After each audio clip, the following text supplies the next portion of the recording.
Hello everyone, today I want to talk about something that I believe will strike a chord with many of you. Have you ever wondered why we often set a fantastic goal, start with incredible momentum, but then, for some reason, we just give up halfway through? The content I am sharing today comes from a manuscript provided by the Builders-Led Association of Australia. I think it offers a brilliant perspective on this. Let's explore together how we can find the wisdom that truly allows us to reach the other shore. Why do we give up? Let's dive straight into the heart of the matter. Why do we quit? I'm sure you've asked yourself this before. Why does that initial passion, whether it's for learning something new, losing weight, or a big life project, just vanish? We feel stuck, unable to take another step. Most of us immediately blame our willpower. I'm just not disciplined enough, we tell ourselves. But what if the problem isn't willpower at all?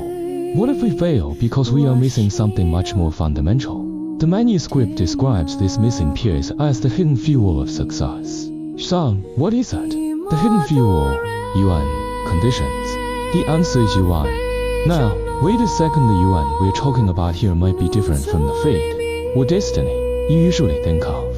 In this context, UN refers to all the necessary conditions required for something to happen. Think of it as fuel. As the saying goes, dharmas do not arise in isolation. They spring forth only when conditions meet.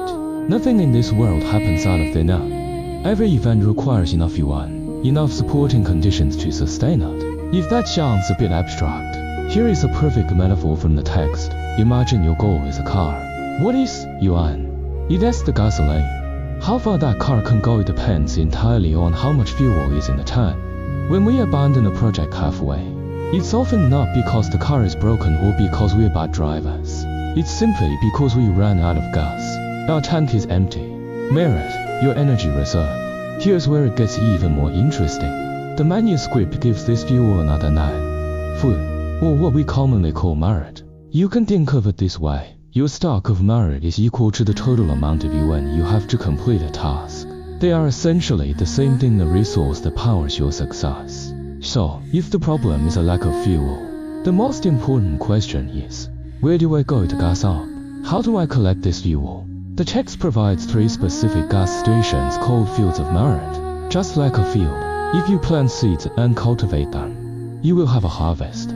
The field of reverence, simply put, showing respect and honor to those who guide us with wisdom.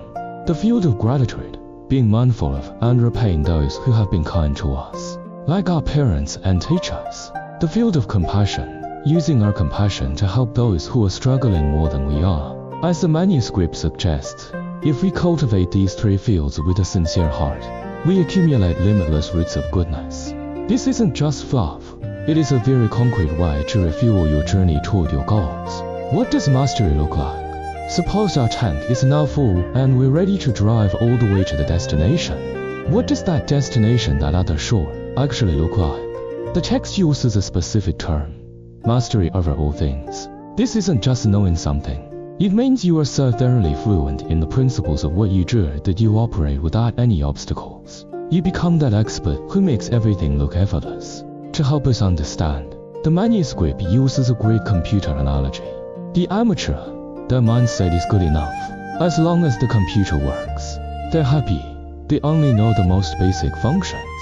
The master, they seek precision. Their mind is free from confusion. Like a true computer expert, they don't just use the software. They understand the entire operating system and every detail within it. That is why they can work with such precision and never get stuck.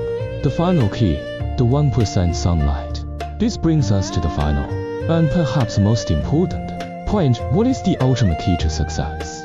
What separates almost successful from truly fulfilled? Imagine you are growing a flower. You give it everything you think is best: the most fertile soil, the highest grade fertilizer, and the perfect amount of water. You do everything right. It looks perfect. But what if you forget just one thing? What if you forget the sunlight? The result, of course, is failure. As the text bluntly puts it, you might say you have everything except that one little thing. But because you lack that one little thing, the sunlight, all your previous efforts are destined to fail. In our lives, that sunlight is precision. It requires us to completely abandon the good enough. or close enough mindset. On the road to our goals, we must seek a thorough understanding of every single detail and link. We must reach a state of ultimate clarity without delusion. Conclusion. So, I want to leave you with a question to think about. On the path you are currently walking toward that goal that matters most to you, take a moment to look around.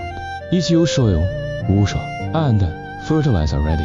In other words, is your view of merit and conditions sufficient?